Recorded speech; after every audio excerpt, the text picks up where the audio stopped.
Hello again. Good evening for the last session on day 3 of the Congress. I'm really happy to see so many of you so late interested in such a particular topic that might be really, really relevant for many in assessing our threat levels. So we will hear more about direct memory attacks and how they're still possible nowadays again. And Ulf Frisk is here to show you and to tell you more about what you should know about it. Thank you.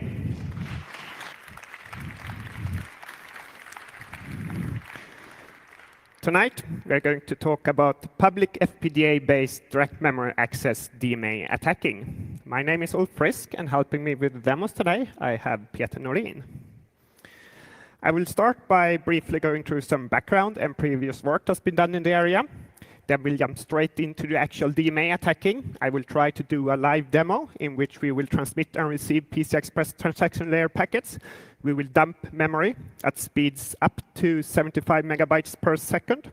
Then we'll have a look at the actual FPGA design that I created. After that, we will go into some more advanced DMA attacking. We will attack a vulnerable vanilla Linux system and a vulnerable UEFI. If you manage to get into UEFI, you might also be able to compromise secure boot, and then you can also compromise the not yet booted operating system, such as a Windows 10 system running virtualization-based security. And at the end, we will have a look at some future hardware that I'm really excited about. My name is Ulf Frisk. I'm employed in the financial sector in Stockholm, Sweden. I previously presented my work at the SecT conference in Stockholm and also at DEF CON in Las Vegas.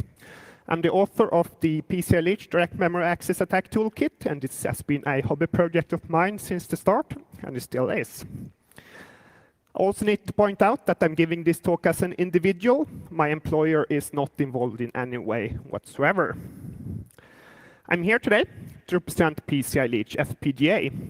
PCI Leech FPGA is the combination between the Xilinx SP605 development board coupled with a FT601 USB 3 add-on board. The PCI Express Generation 1 one-lane side goes into the target computer, or if you wish to call it the victim computer. The USB 3 side goes into the controller computer, or if you wish to call it the attacker computer. Once both sides are connected, the controller computer is able to send PCI Express transaction layer packets over USB onto the FPGA, which will then put them on PCI Express of the target system. We can also read PCI Express TLPs this way from the target system, and they will be forwarded onto the controller computer.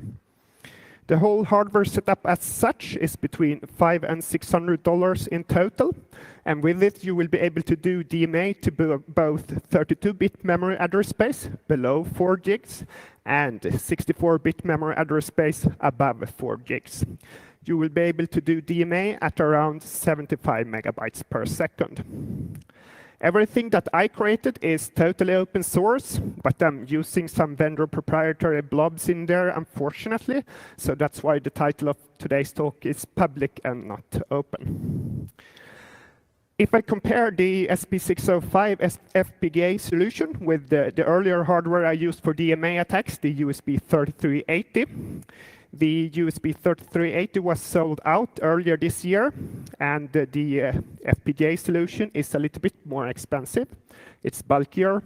It's also slower, as is at the moment, but it's much more stable, and you will be able to do 64-bit DMA memory addressing as well. And that means that you're able to access memory above 4 gigs as well as memory below 4 gigs.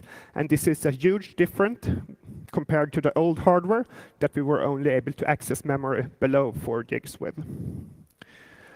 DMA attacks has been around since pretty much forever. I think you all heard of Inception, awesome FireWire DMA attacking tool. If you haven't used it or heard of it, please look it up. As a response to DMA attacks, also as a response to the growing need for virtualization of devices, CPU vendors introduced the IOMMUs, or VTD, around 2008 and onwards. And if the IOMMUs are used properly by the firmware and the operating systems, they should be able to protect fully against DMA attacks. As we'll see today, that's not always the case. There's been lots of research in the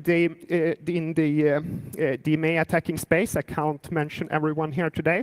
I thought I should mention the Camino's work with his Ironhide from the academic area that I used for his PhD thesis. And also Snare and Racing did a really awesome Thunderbolt attacking, DMA attacking talk back in 2014, actually using the exact same hardware that I'm using here today, the SP605. And then just a couple of months ago, Dmitry Oleksiuk released what I know to be the first DMA attack-focused FPGA bitstream into the public with his PCI Express do-it-yourself hacking toolkit. Dmitry also supported my work with the PCI Leech, and he also shared both, at first, binaries and some source code with me. And he really pushed me to actually get the SP605 from the start and get going here. So really huge thanks to Dmitry. Without you, I wouldn't be here. Thank you. PCI Express is based on, it's packet-based. The packets are called transaction layer packets, or TLPs. They are DWORD-based, 32-bit based.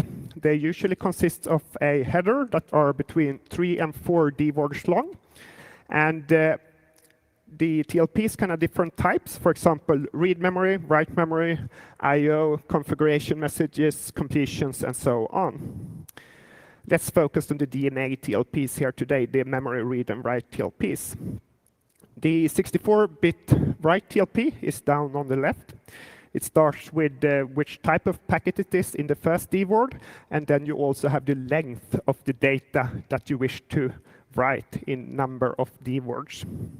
The second DWORD contains the requester ID, which is the bus number and device number of the actual device sending this TLP packet. And then since we are doing a 64-bit write, that means that we're writing to 64-bit memory address space, we need to represent that address in 2 DWORDs. And then we have the data at the end. When we do a write, we just post this message onto PCI Express, and we will trust that it will get written. We won't get any acknowledgement back that it was successful or not. When we are doing a read, it looks pretty much the same, the packets, except it's a different type, of course, since we are doing a read. Here we are doing a 32-bit memory read. And once you submit that one, you need to wait a short while, and you will receive 1 or more completion TLPs back containing the actual data that you read. So let's do a demo. Let's transmit and receive PCI Express transaction layer packets. Let's enumerate the memory, and let's dump the memory. If we switch over the image to the hardware here I have the FPGA board. And I have a victim system here. So let's insert our Express card to a PCI Express adapter in the target computer and power on the FPGA. It's connected to my presenter computer via USB here. If we switch back to my presentation. And here we have it from a slightly different angle, the hardware. Here we are trying to read something. We are going to read 1 DWORD from 64-bit memory address space. We are going to read from the address 4 gigs exactly, this address here. See what happens. Here we send the read TLP, and we get a completion TLP back. And the completion TLP, the first 3 DWORDs are the header, and then we have the actual data that we read here. So let's do a write as well. Let's do a 64-bit memory write to the same address. Let's do a 2 DWORD long write to the very same address with this data. and see if we can overwrite that previous data. So we send that TLP. And since we are doing a write, we won't get an answer back, no completions or anything like that. But we can try to read the memory back to see what happens if the write was successful. Let's try to read 30 D words this time from the very same address. Here we see that we get the completions back in 2 different completions. And if we check in the beginning, we see that the previously read data is now overwritten with our new data here. We can also enumerate the memory of the target system. Since we don't know how much memory is in this computer, we need to check it out. And we can do this by reading a tiny portion of every page that we are able to read and see how much memory there is in this computer.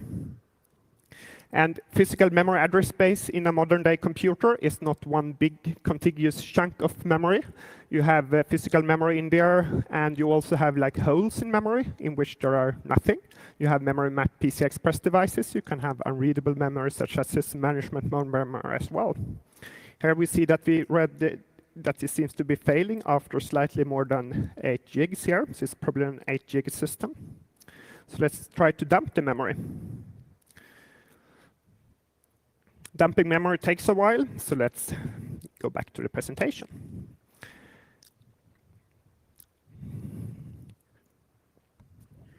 These are all PCI Express form factors. You have the standard PCI Express card, as you all know, to the lower left. You have the mini PCI Express that goes pretty much behind the back covers of the laptops. You have the Express card that I use here today. Thunderbolt also carries PCI Express. Thunderbolt 3 is most often combined with the USB-C connector nowadays. And then you have the different M2 key form factors. For example, M2 key M is really common for NVMe drives. Here is the actual FPGA design that I created. It's rather simplistic. You have a block that receives and transmits data over a 32-bit data connection from the USB FT601 hardware. And then you have the Xilinx PCI Express core on the other side that handles the actual PCI Express communication.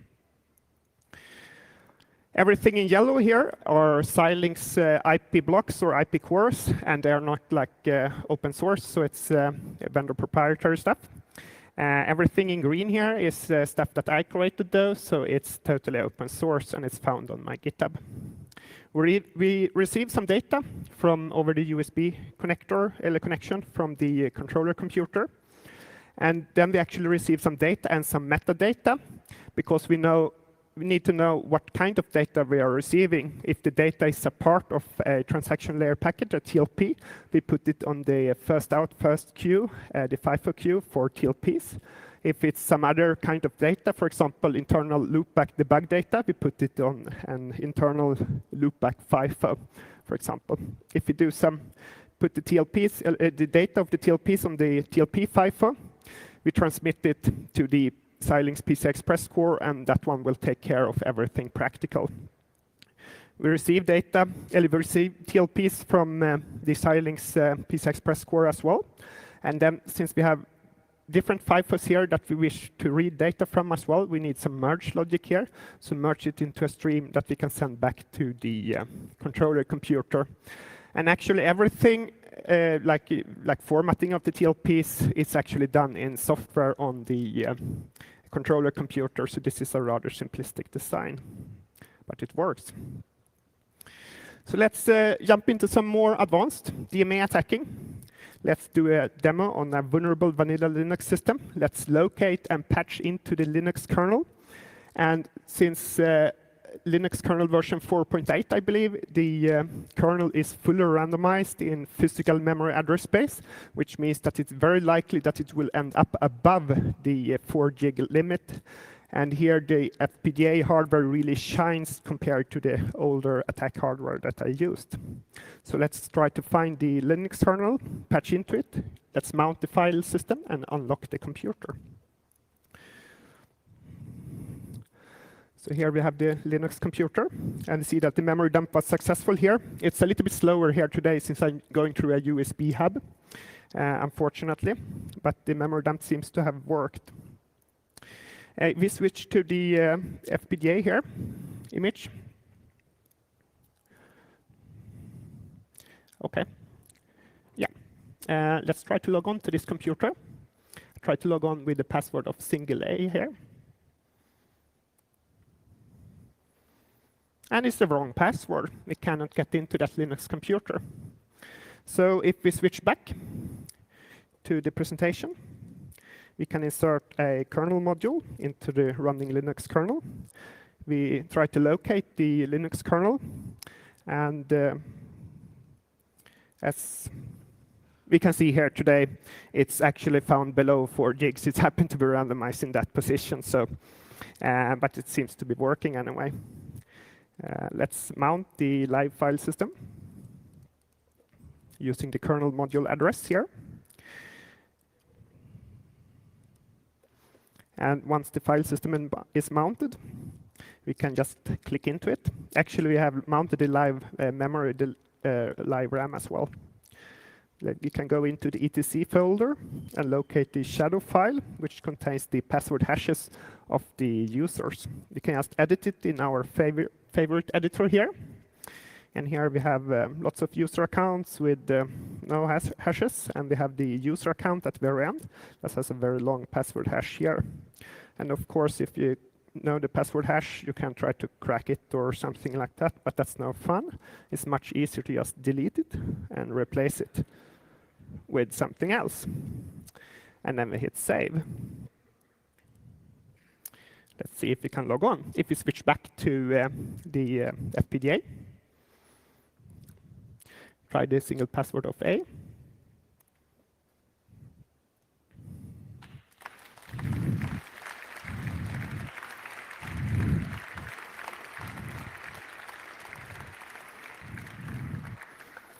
Thank you. So let's go back to the presentation.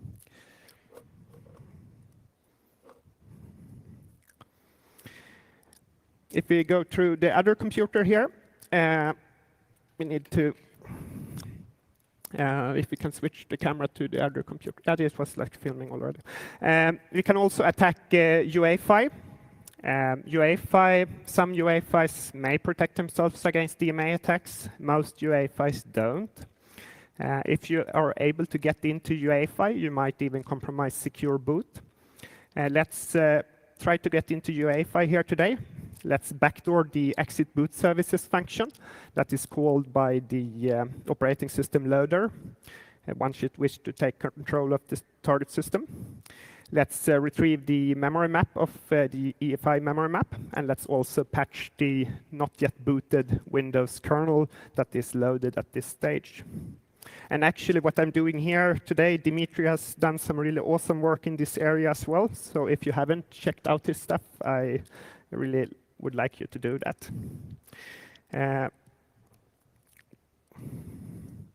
So if we switch to the, maybe we can have this here. So here we have another system.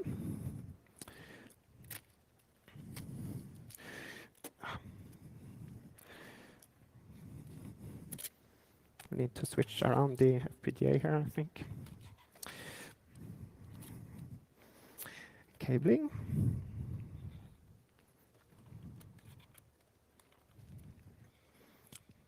So what we are doing, we are inserting the FPGA here in the not yet booted computer.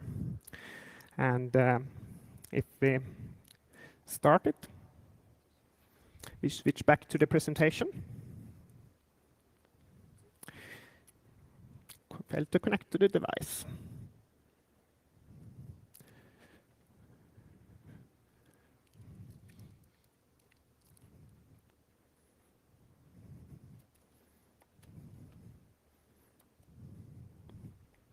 Let's try to do it again.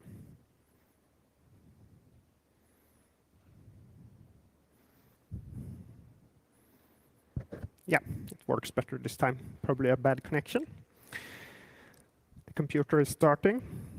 And now the operating system loader called into the exit boot services function, which we hooked with our code. We trapped it there. We retrieved the UEFI memory map or the EFI memory map here. And once we are in this stage, the Windows kernel is already in the memory. The normal CentOS kernel, the hypervisor is already in the memory, and the secure kernel is already in the memory. But the Windows operating system is not yet booted, so it cannot protect itself against DMA attacks yet. So here we can actually patch into the the Windows kernel. And if you look at Windows virtualization-based security, it has something that we can enable that protects kernel code integrity with help of the hypervisor and secure kernel. With regards to evil devices that are trying to do DMA access to the memory, the hypervisor and the secure kernel memory, we have no access to that memory at all. Normal executable pages in the normal Windows space, normal user space, normal kernel space are marked as read-only with regards to DMA from evil devices, so we cannot patch the memory directly there. And normal non-executable pages are pretty much as usual, read-write. And as I said, the kernel mode code integrity features are not yet enabled in this stage. We are now, since the Windows operating system is not yet booted. So let's try to insert some code there and spawn a system shell.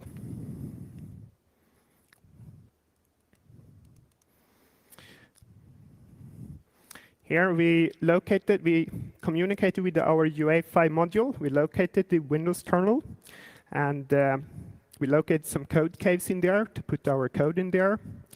And now Windows is booting, enabling virtualization-based security. We cannot edit the kernel anymore, but our evil code is already in there.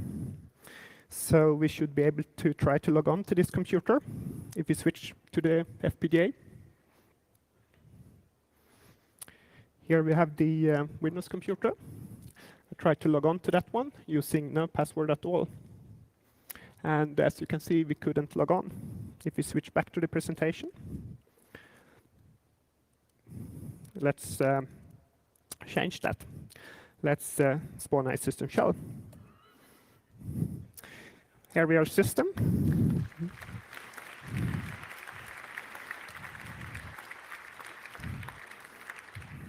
And of course, if we are system, we can remove the password of the user account. And if we switch back to the FPGA, we can try to log on.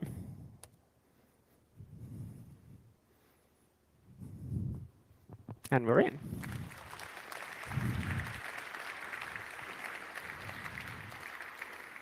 If we switch back to the presentation, we can also dump the memory of the Windows system. Here we see that we get lots of failed pages when we are dumping the memory. It's pages that are marked as not readable via the IOMMU, via VTD, that Windows protects. It's primarily the hypervisor and secure kernel pages in memory. We cannot read those, but everything else pretty much we can. PCLH FPGA is open source pretty much, at least the parts I coded. It's found on GitHub, and I try to make it as easy to use as possible. You don't need any prior FPGA knowledge at all. You should just be able to flash it on this hardware and start DMA attacking. Unfortunately, it's Windows only at the moment on the attacker PC. I have some Linux driver problems with the hardware I'm using here. I hope to resolve that quite soon. And what's even more exciting is that there seems to be coming lots of devices quite soon, be able to do DMA attacks. For example, there will be lots of, some devices will be really inexpensive, while some others will be a little bit more pricey, but still less pricey than the SP605 solution. One such example is a new hardware, the PC Express Screamer. It's a new hardware by Key2, Ramtin. It's going to be easier to use. It's going to be a lower price tag than the SP605 solution. It's going to be more capable, PC Express Generation 2. And I plan to add support for this one sometime early 2018 here. So it's going to be really, really early next year, hopefully in the coming month. To sum everything up, affordable FPGA DMA attacking is the reality of today. Physical access is still an issue. IMMUs are there in the hardware since forever, but they might not always be used. And I hope I've shown you today that I believe there is more research to be done in this area, and hopefully my tools will be useful to everyone that is interested. Thank you.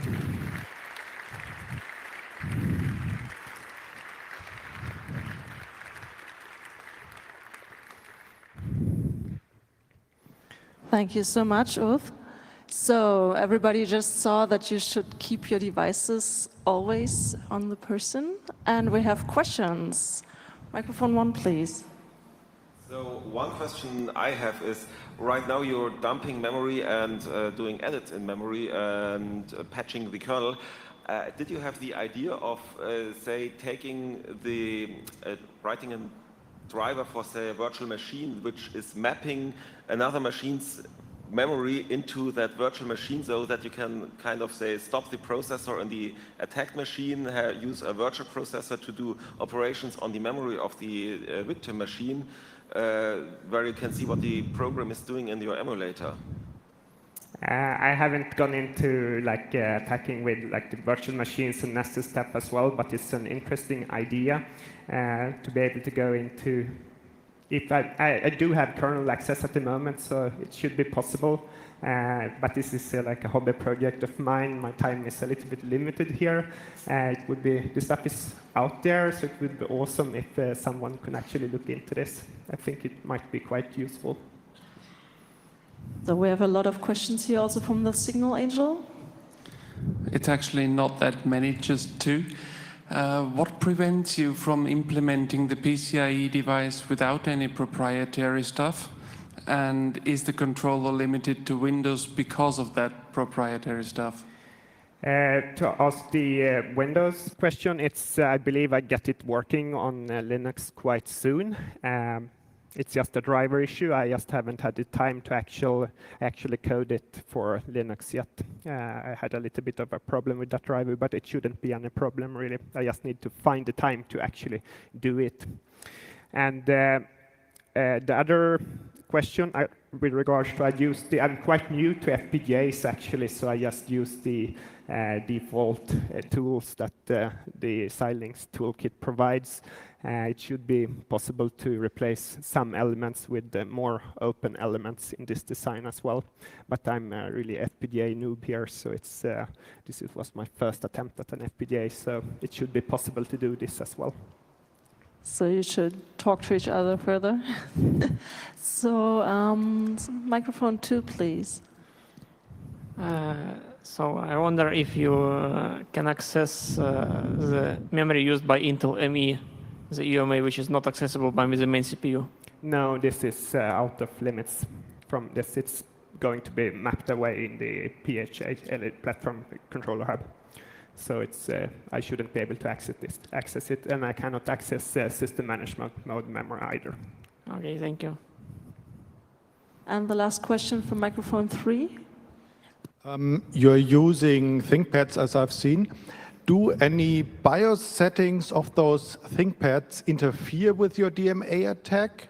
For example, does disabling the express card slot really help? Or is it just more disabling just the power lines or something? Disabling the express card slot will help. Then I can't get into the express card slot. But usually on laptops, if you unscrew the back cover, there are something like a Wi-Fi card or something like that in there. That's probably going to be PCI Express as well, and that's maybe it's harder to disable that one. If I may, the question before the last one, I can answer that. You can't replace some of the Xilinx cores, for example, the PCI Express one, because that's so-called hard IP. Yeah. That's really on FPGA, non-changeable stuff. So it's just yeah, hardware. It's hardware, and yeah, but you The should be FIFOs. the FIFOs you should be able probably. Thank you. Thank you. On microphone 2, did you wanted to say something still? Okay, no.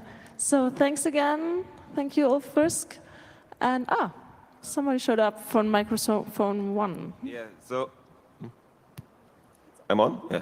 So regarding the hard IP, so what these hard IPs normally implement is the physical interface to the PCI Express, which is doing these transaction layer packets, but the actual DMA is usually done using an IP core which you load into the thing. So usually it's the DMA IP core which is proprietary and running on the hard IP for the PCI physical layer. So you would probably need an open DMA IP core. Okay. Yeah. Thank you. Okay, so now we're done with all the questions. I guess you will have a lot of people surrounding you after the talk to not speak into microphones. And yeah, I wish you a great evening, and thanks again, Ulf Frisk.